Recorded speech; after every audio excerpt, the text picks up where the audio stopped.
In diretta da Palazzo Farnese, sempre durante la Notte delle Idee, Roma 3 Radio, abbiamo qui con noi due nuovi ospiti, Emanuele De Maximottà e Marco Giorgetti, rispettivamente direttori del Théâtre de la Ville di Parigi e direttore generale del Festival d'Automne di Parigi, ma è anche il direttore generale della Fondazione Teatro della Pergola, alla quale diamo buonasera a tutti e due. Abbiamo con noi anche Fiona che ci aiuterà a tradurre. Una domanda generale che volevo porre a tutti e due i nostri ospiti. Alla fine della guerra le istituzioni hanno cercato nella cultura un veicolo unificante le popolazioni europee, nella scelta dei simboli, come per esempio l'inno alla gioia e anche tanti altri simboli. La cultura, secondo voi, può assurgere al ruolo di collante delle società europee? Se vuole rispondere prima Giorgetti? Io credo che soprattutto più che collante, io credo che sia un fatto di esaltazione delle diversità per cercare di creare fra queste diversità il miglior dialogo possibile. Quindi io penso, e soprattutto pensando al teatro, pensiamo a qualche cosa che divide per poi ritrovarci in un luogo unico che ha una possibilità di un dialogo che altrove non avviene. La vedo così, più che come un qualche cosa che in qualche maniera costituisce un unico ambito che unisce. Ora la parola a De Maximottà. Sì, le mot utilisé de dialogue est le mot essentiel. La parola dialogo è la parola essenziale. C'est le mot premier qui permet effectivement de réfléchir sur ce que ça veut dire d'avoir des êtres différents, des pensées différentes, des manières de vivre différentes, mais qui arrivent justement à dialoguer. È la parola che permette di riflettere a cosa vuol dire essere in presenza di esseri diversi, di culture diverse, ma appunto di possibilità di dialogo. Et c'est souvent la chose la plus difficile, même si c'est un mot que nous utilisons beaucoup.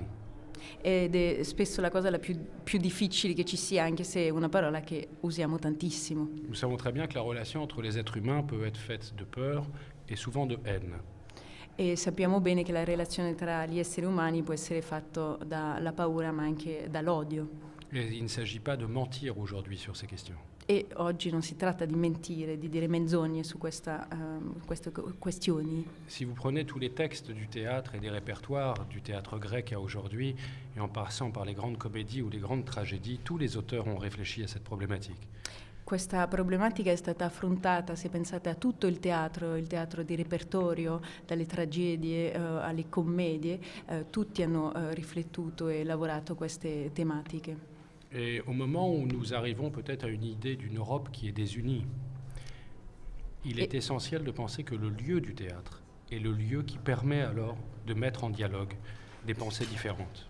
E se pensiamo all'oggi e al fatto che forse arriviamo all'idea di un'Europa più disunita, e il luogo del teatro è essenziale perché è il luogo dove si può creare questo dialogo.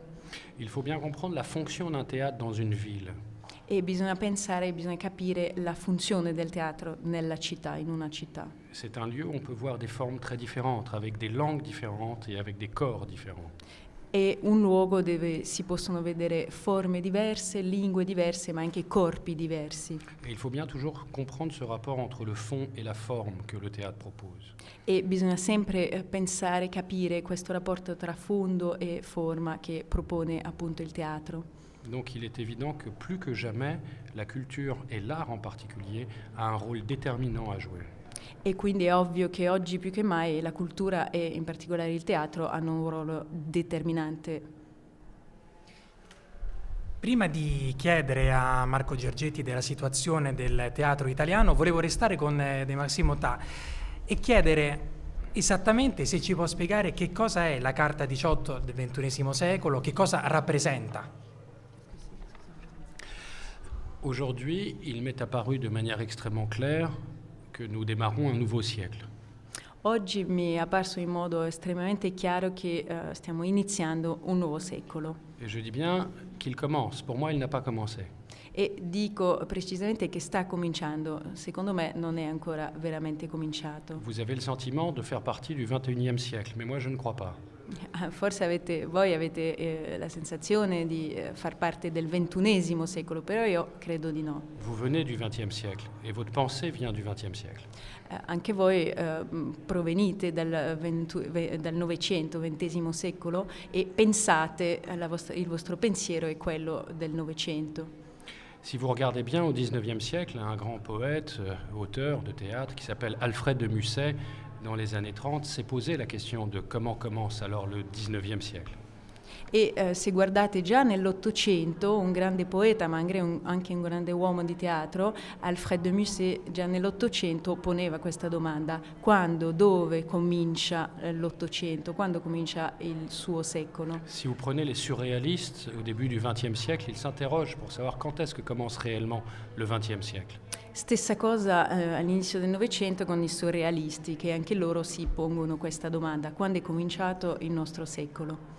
La grande question pour nous, c'est quand commence le XXIe siècle. E la nostra domanda, quella di oggi, è quando comincia il XXI secolo. Et si nous sommes simples, nous pouvons observer que notre siècle a, pour cette année, 18 ans.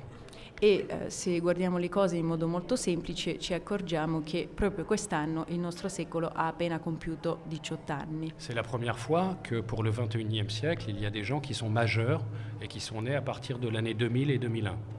E quindi per il nostro secolo è la prima volta che c'è gente maggiorenne che sono nati appunto all'inizio di questo secolo. Ceux qui ont 18 ans aujourd'hui sont nés au XXIe siècle. Solo quelli che hanno 18 anni oggi sono nati nel XXI secolo.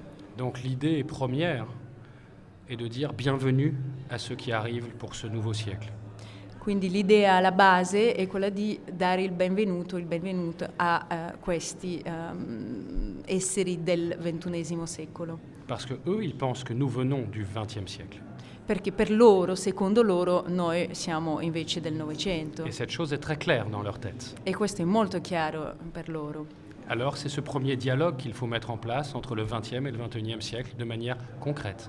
E quindi questo è il primo dialogo che bisogna creare appunto in modo molto concreto tra Novecento e XXI secolo. Parce que quand on fait du théâtre, on travaille sur des idées, une pensée, mais aussi sur quelque chose de concret que l'on peut partager. Perché quando si fa teatro si pensa, si lavora sui pensieri, i concetti, ma anche su qualcosa di molto concreto che va condiviso nella concretezza, appunto. Et donc, dans cette idée de pouvoir partager quelque chose, cette charte, c'est l'idée justement de partager et de créer un pont entre le XXe et le XXIe siècle, entre des générations différentes. E quindi in questa idea di una possibile condivisione concreta nel teatro, questa carta offre un ponte, una possibilità concreta di condividere tra Novecento e XXI secolo. Et ce travail a été élaboré pour arriver à cette charte avec un partenariat avec des neurologues, des astrophysiciens et des artistes. E questo lavoro è stato condiviso, è stato elaborato da astrofisici, da neurologhi, credo si possa dire, e neurologi e anche artisti. Pour ensemble essayer de réfléchir sur qu'est-ce que c'est que l'avenir. Per riflettere assieme su che cos'è il futuro. Et qu'est-ce qui peut nous réunir. E cosa può unirci. Donc à partir de là, des actions concrètes peuvent être mises en place. E quindi sulla base di questo azioni concrete possono essere create. Volevo affrontare forse l'annosa questione del teatro italiano. In che senso? Soprattutto in Italia sembra essere quasi destinata alla scomparsa. Diciamo, citando Ennio Flaiano, in realtà viene un po' a mancare uno strumento di educazione del popolo, parafrasandolo in qualche modo. Questo è un male o è il frutto del tempo, insomma, il corso degli eventi, e soprattutto qual è la situazione negli altri paesi d'Europa? Ma il teatro italiano è in un momento, secondo me, meraviglioso, perché è il punto di crisi massimo dopo l'entrata in vigore di una nuova riforma che è partita nel 2014 e che adesso sta vivendo il punto di scavallamento, diciamo, verso una piena realizzazione, quindi la trasformazione verso la maturità in un certo senso. Questa crisi che si sta creando è una crisi di contenuti soprattutto, e torno a quello che diceva Emanuele poco fa, ritroviamo negli stimoli con gli altri teatri europei con cui stiamo finalmente dialogando, quello che in Italia si sta perdendo, cioè un teatro veramente che vada al senso della poesia, che vada a ritrovare quella cosa magnificamente inutile che è la poesia e che non è quella cosa melensa che si pensa che si collega col termine poesia, ma che è quel punto di sintesi meraviglioso nel quale ritroviamo proprio una sintesi della nostra esistenza. Questi contenuti possono aiutarci a ripartire. Stiamo notando che nel momento in cui proviamo a fare un teatro che parla di questo e ci ritroviamo con dei veri partner a livello europeo, e fantastica è la collaborazione che stiamo costruendo col Teatro della Villa e con altri teatri, noi riusciamo a coinvolgere proprio esattamente quei giovanissimi che non sanno neanche spesso che cos'è un teatro, e soprattutto riusciamo a coinvolgere attraverso un lavoro apparentemente faticoso ma in realtà meraviglioso quella parte delle nostre città nei quali i nostri teatri sono collocati, torno al termine luogo, come dicevamo prima con Emmanuel, che cercano e trovano nelle periferie, nei luoghi più lontani, un vero rinnovamento. Questo è il senso, quindi contenuti, giovani, rinnovamento e il lavoro del dialogo fra il teatro come luogo di incontro e di dialogo con la città fuori. Questo è il senso che vogliamo dare al nostro lavoro per riuscire a ripartire dal teatro. Volevo lasciarvi con una, chiamiamola, provocazione. Stando a quanto sembra vedersi un po' oggi, sembra quasi che chi ami e studia, insomma, la cultura venga visto come elite, quindi qualcosa di molto lontano dal popolo.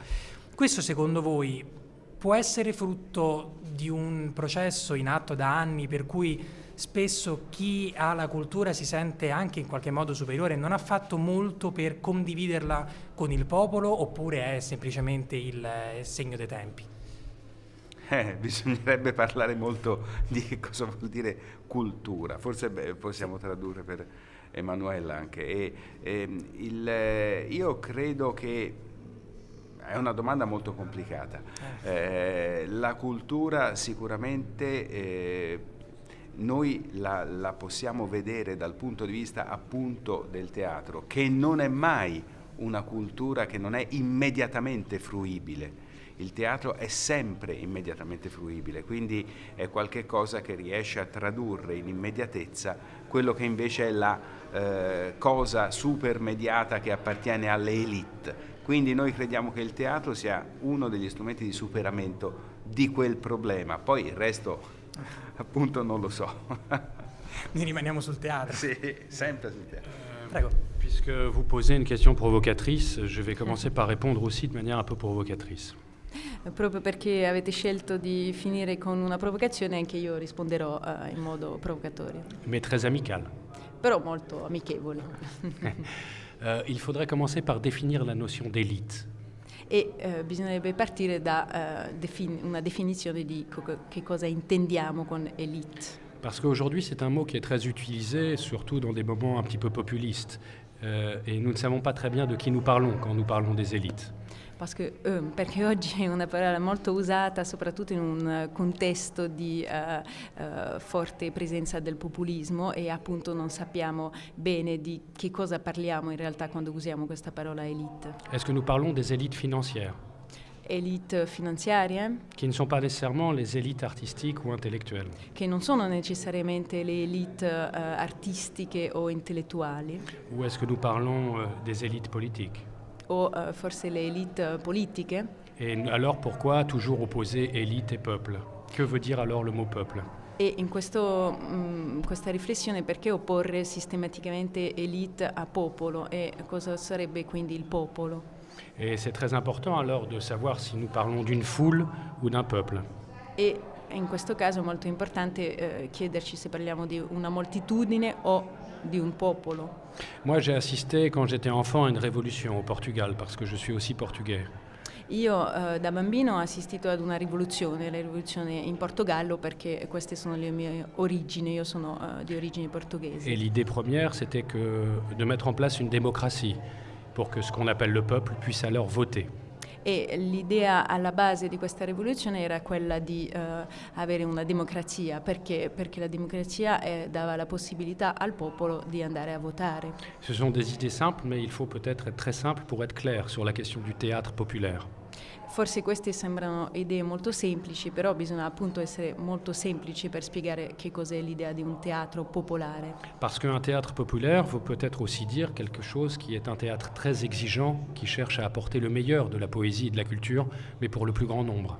Perché un teatro popolare è un teatro esigente, che ha esigenze di poesia, di cultura, ma vuole portarle al più grande numero possibile di persone. Et il ne faut surtout pas penser que populaire voudrait alors dire qu'il faut rendre simple et aplatir tous les sentiments lorsqu'ils sont complexes et contradictoires. E non bisogna pensare che in questo caso popolare voglia dire qualcosa di semplice, qualcosa di appiattito, ma non è questo il senso di teatro popolare. Donc, si on veut faire un théâtre populaire pour tous, ça veut dire qu'il faut avoir une exigence de qualité et rendre l'accès à tous possible. Et pour ça, c'est le travail de toute une société. E invece se vogliamo avere un teatro popolare per tutti, bisogna avere esigenze di qualità per tutti, per renderlo accessibile a tutti. Et je vais vous donner un exemple. Souvent, nous parlons de l'échec. E vi do un esempio, spesso si parla dell'insuccesso, Mais je vous rappelle qu'en 1920, beaucoup moins de gens avaient accès à des œuvres artistiques qu'aujourd'hui. però mi preme ricordare che nel 1920 molto meno persone avevano accesso alla cultura, all'arte rispetto ad oggi. Je vous rappelle qu'il y a beaucoup de déserts culturels qui existent encore en Europe. E vi ricordo che ci sono ancora oggi molti deserti culturali in Europa. Et qu'il y a beaucoup de lieux où il faudrait pouvoir construire ou laisser la possibilité à des habitants de découvrir une peinture, une sculpture, une œuvre de cinéma ou de théâtre. E che ci sono moltissimi luoghi dove ancora oggi bisognerebbe dare la possibilità alle persone di vedere un'opera, un film, una creazione artistica. Et pour cela, il y a un grand travail d'éducation à faire. E per questo c'è veramente un lavoro di istruzione. Et peut-être qu'en introduisant plus d'art à l'école dès le plus jeune âge, tous les enfants d'un pays auraient la chance alors de créer et de créer eux-mêmes et de découvrir une émotion artistique. E forse bisognerebbe introdurre già fin dall'inizio nei programmi scolastici l'arte, perché appunto così si darebbe la possibilità fin da subito di avere accesso sia alla possibilità di creazione artistica ma anche di emozione artistica. Donc la grande question aujourd'hui, elle est justement de savoir faire du lien avec l'éducation, du lien avec les sciences, pour pouvoir partager ensemble alors une vision pour l'avenir. E quindi la questione, quella di oggi che ci poniamo, è quella di creare legami con l'istruzione, legami con le scienze, legami con la società per poter offrire qualcosa per il futuro. Quando si parla di arte di scuola mi sento colpito perché mia madre comunque insegna storia dell'arte, per cui spesso e volentieri vorrebbe anche lei che si parlassi di più di arte. Noi ringraziamo Emmanuel de Marcy-Motta e Marco Giorgetti per essere stati qui con noi e vi auguro una buona serata.